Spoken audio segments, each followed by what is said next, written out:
Hello, everyone. This is Katrin with Disability Rights New York. Welcome to our podcast, Empire State of Rights Closed Captioned. We are here to bring you information on the most relevant topics regarding disability rights and advocacy. Today, we have Julie Michaels Keegan, PAD and PATB Director at DRNY, here to discuss how to effectively communicate with your child's education team. So school has just started. We're in September now, and a lot of parents have some questions about how they should be effectively communicating with their school and their child's education team. What are some things that parents should start to consider this year? Well, it can be really overwhelming to communicate with school. A lot of times parents of students with disabilities have a lot of well-founded concerns. They're scared for their children are going off into the hands of other folks for 8 hours a day, and it can be really intimidating. Couple that with the fact that you have these special education laws and rights along with other school rules. It can be a very overwhelming process. But on the other hand, becoming a comfortable, confident, competent member of your child's educational team can really make a difference for your child. That's great. And so as parents are getting ready to have these conversations and meetings, what are some common complaints that parents are having with the relationship with school? There are a lot of complaints, and some of them are well-founded. You know, each school district is different. Everybody's communication style is different. But when we really get down to it, a lot of times parents either feel that their opinion doesn't matter, or they're not able to get information. They may not be able to access staff or the information they're looking for. The meetings may be too fast, not enough time to get the information out that they're seeking or wanting to share. And unfortunately, there's often sort of a me versus them mentality, so it feels like it's a conflict or it's a battle, and I have to win or I have to secure the rights of my child. And when we start communication with that kind of a thought process, it can really sabotage a relationship that's characterized by mutual respect. Right. I think the most important thing to remember is that everybody is there for the child, and often keeping the focus on the child rather than the relationships is really what's going to make a difference. I'm sure it can be frustrating on both ends to have communication that isn't working.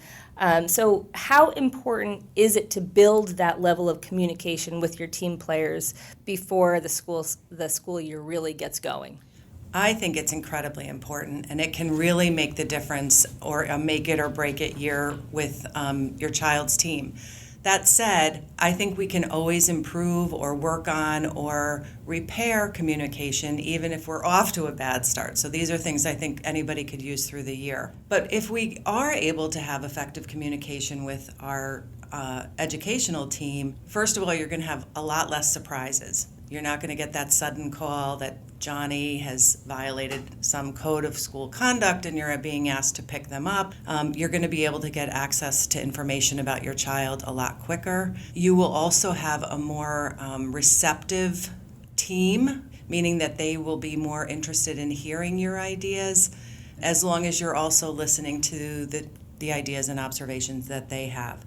It also is a way to make sure there's consistency between home and school. A lot of students with disabilities do struggle with behavioral issues, which can be very challenging across the board and really lead to a lot of conflict. I'd say here at Disability Rights New York, that's one of the most common complaints we have, is just communication breakdown and conflict, and it's often related to a child who has challenging behaviors.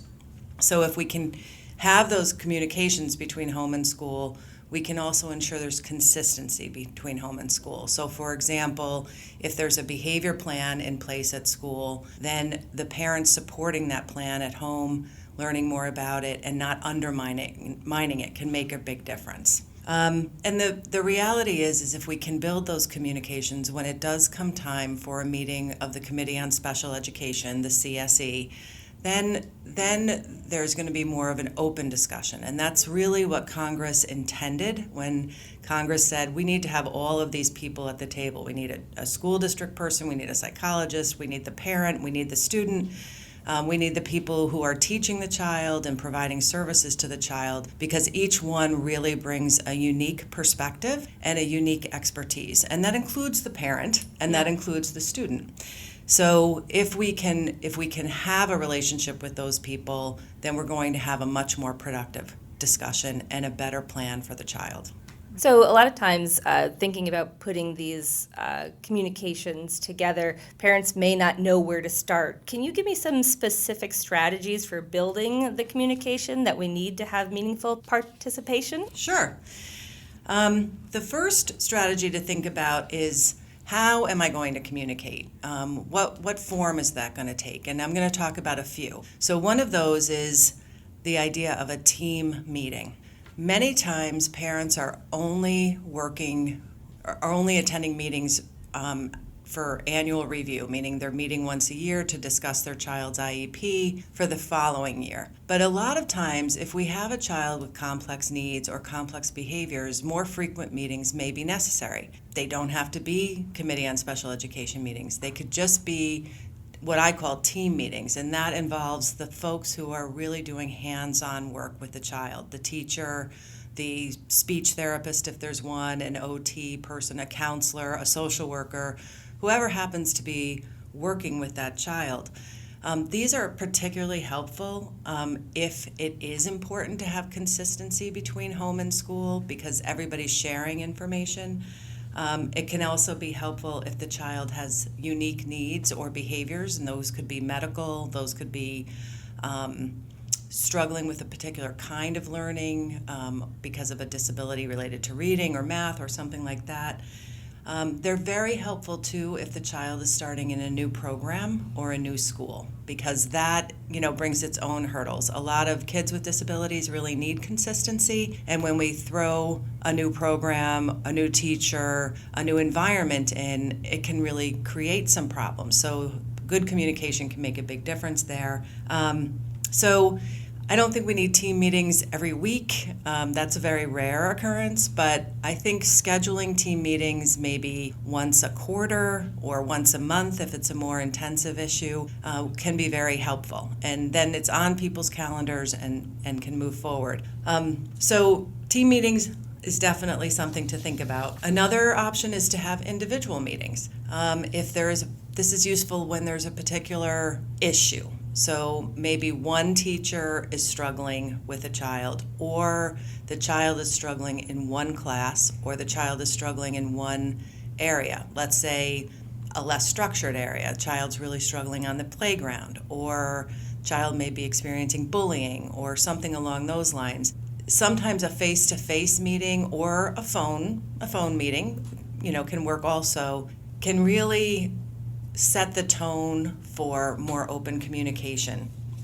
A lot of parents these days are using email or phone contact, and I think that can be very effective. I think teachers like to use email often because it's easy, they can be responsive. We don't have to worry about each other's schedules in trying to find a time that works for everybody and playing phone tag. The only thing I would caution around phone and email contact is to put yourself in the shoes of the person who's receiving it. I have seen emails from parents that are really as long as doctoral theses, and we know that if we receive an email like that, it's something that we might set aside for a minute because we just don't have time to go through all that. So I think when we're communicating by email, it's really important to what is the heart of the matter here. And if you're feeling like I need to put a lot of background in here, then I think it might be better to have a phone conversation or an in-person meeting. Otherwise, short, sweet, to the point seems to work very well. So those are ways to bolster communication and develop some relationships with the individuals on your child's educational team. Great. So around building communication and thinking about all the strategies you just gave us really seems like the foundation to build mutual respect through these communications. Can you talk a little bit more about that? Yeah, I think it is very important for there to be, for mutual respect to be a goal. Again, many of us, I'm speaking as a parent now, have very significant mother bear, papa bear instincts.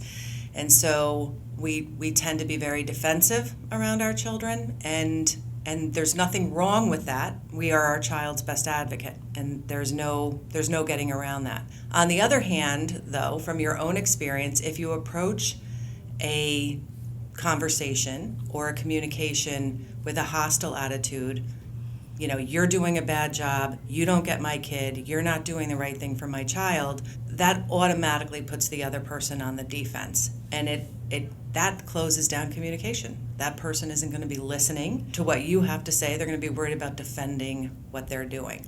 So I think if we can approach a conversation with a neutral, trying to be as neutral as possible, attitude, it's going to help. I think asking questions of the person that are related to their perspective also shows them that you have some interest in what they have to say. So asking about what their expectations are so that you have a better understanding of that. Asking about progress. What progress is my child making, instead of my child's making no progress in reading, what are you going to do about it?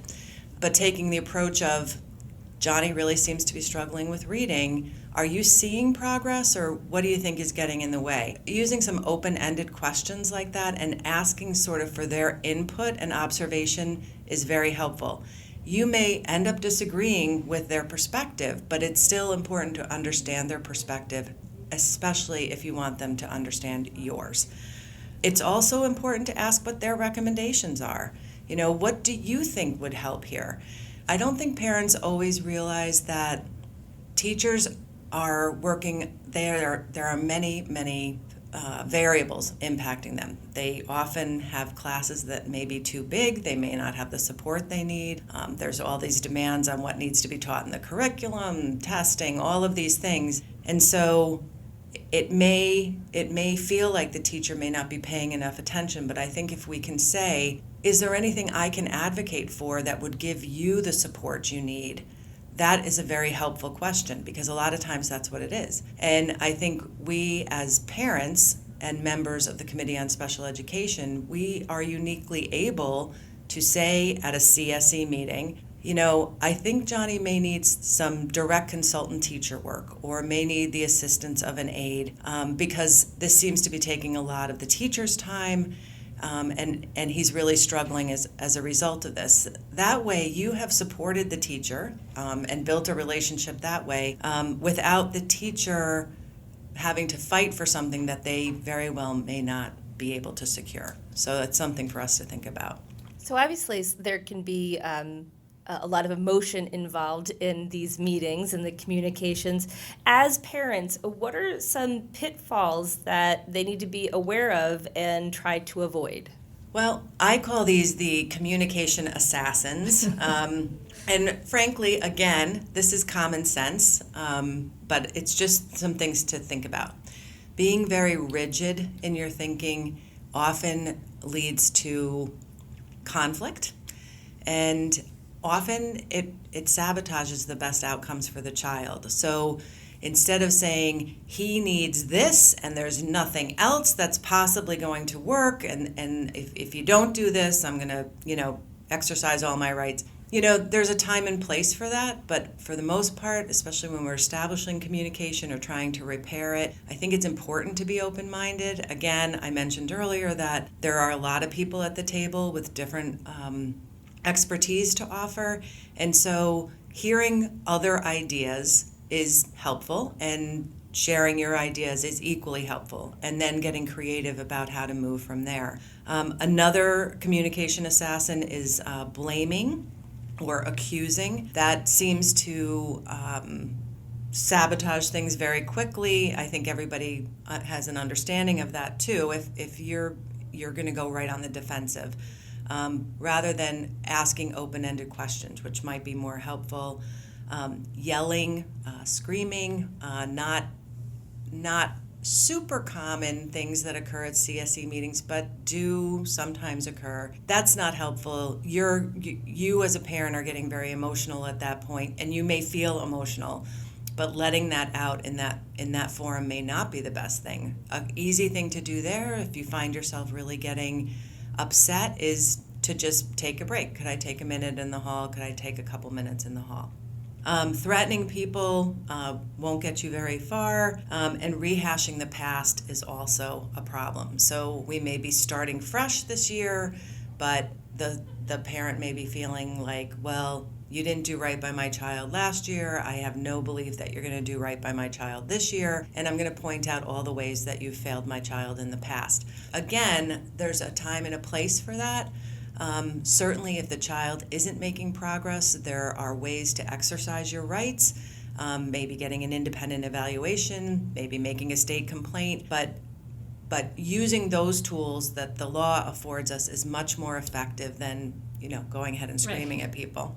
Another thing that can be helpful, and I have heard universally that this has really helped a lot of parents, especially parents who tend to get emotional at CSE meetings, is really preparing for a CSE meeting. And so I often encourage parents to sort of make a chart, and if you can kind of picture a chart in your mind, the first column would be sort of identifying a concern, the specific concern or the issue that you have. For example, Johnny is not making any progress in reading.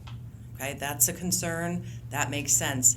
But the second column is, what's the basis for that concern? What is making you feel that way? And I think being able to point to concrete things can be much more compelling than just putting it out there, Johnny's not making any progress. So you may be talking about, he's really struggling with reading at home. He can't read his homework assignments. He cries when he has to read.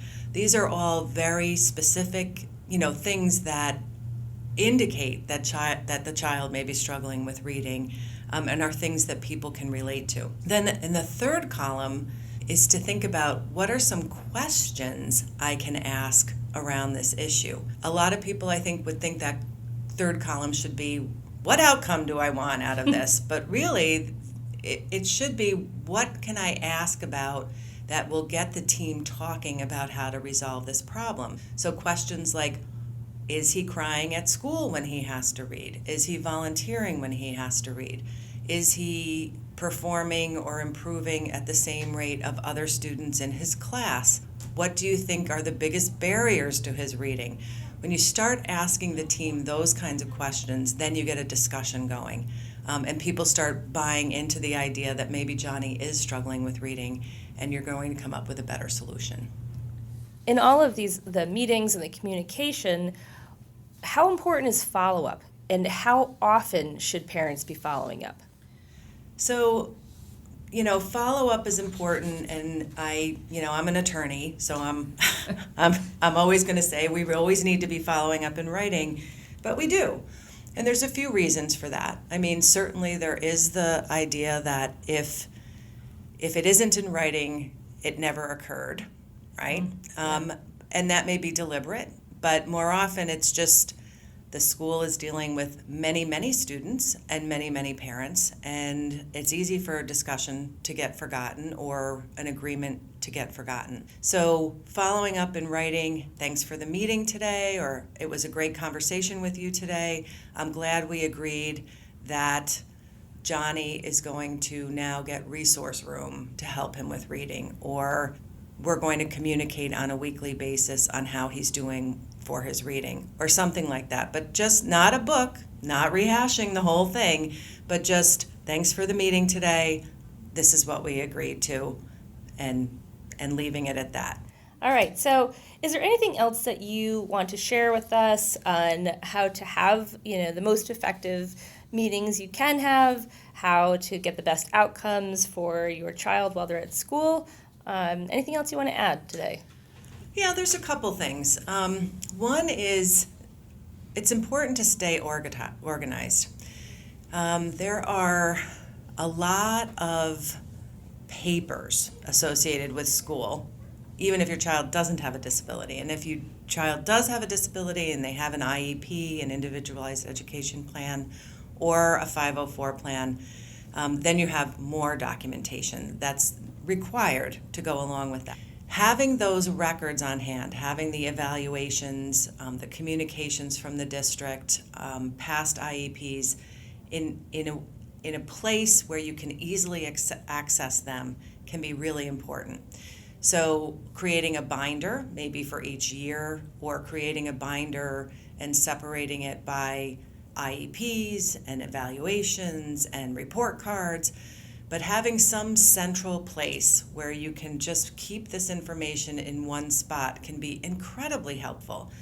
There's nothing worse than getting into a meeting and saying, yeah, but there was something in some document, whereas if you have it in front of you or you can easily access it, it's going to be a lot more effective. So that's definitely one thing I would keep in mind. But another thing is, and this is, again, particularly important for parents of students with disabilities, is really understanding your rights and your child's rights. And it can be overwhelming. It's a big federal law, and there's state law too that work on, that address what your rights are around special education. But thankfully, there are a lot of resources that can help a parent understand those rights. A couple of those might be the New York State Special Education Task Force puts out a document called Special Education in Plain Language. And I know we will provide the information on how to access that, but it's basically at the website www.nyspecialedtaskforce.com. And looking there can be helpful. There's guides on bullying there as well, if that's something that your child's experiencing. But it basically takes what the regulations say and puts them in plain language in a question and answer format. And we have found that a lot of parents find that to be particularly helpful. Another option is to check out your local parent center. State Ed funds 13 parent centers across the state. There's one in every region. A list of the parent centers is available on the state education website. Those parent centers are staffed by special education specialists who are there to help parents understand their rights, help them understand an IEP, help them perhaps advocate for what help that they might need, help with writing a letter or reviewing a letter. But they are really very knowledgeable and skilled. Here at DRNY, we typically will ask people to reach out to their parent center before coming here because they're just a wealth of information. They all provide trainings also, and on often on topics that I've covered here, and other topics like discipline or bullying or how to be successful in a CSE meeting. But I would definitely be reaching out to parent centers. They're very, very helpful. In terms of communication specifically, the New York State Special Education Task Force also put together a video that's very comprehensive and specifically discusses communication breakdowns, communication barriers, and communication strategies. We interviewed parents, advocates, and school personnel, like Committee on Special Education chair people, and administrators, and we asked them all similar questions. What works? What doesn't work? What do you find to be effective? What do you find to be ineffective? It's a very valuable video. It's on the Special Education Task Force website as well as the DRNY website, but I would really encourage anyone who's wanting to establish better communication with their district to have a look at that. All right, well, Julie, thank you so much for your time. Those are some great resources we heard about at the end, and we'll list them all on the YouTube channel once this is up and posted. Is there anything else you want to add today? I don't at this time. I really appreciate the opportunity being able to share this information because speaking from personal experience, the communication can really make a big difference, and I would encourage everyone to try to embrace some of these strategies. Okay, great, and thank you so much for your time. Empire State of Rights Closed Captioned has been brought to you by Disability Rights New York, your source for disability rights and advocacy. If you enjoyed this program, and we hope you did, make sure to subscribe, like, and share this post. Tune in next time where we'll bring you more information on disability rights in the state of New York. The closed captioned version of this podcast is available on our YouTube channel.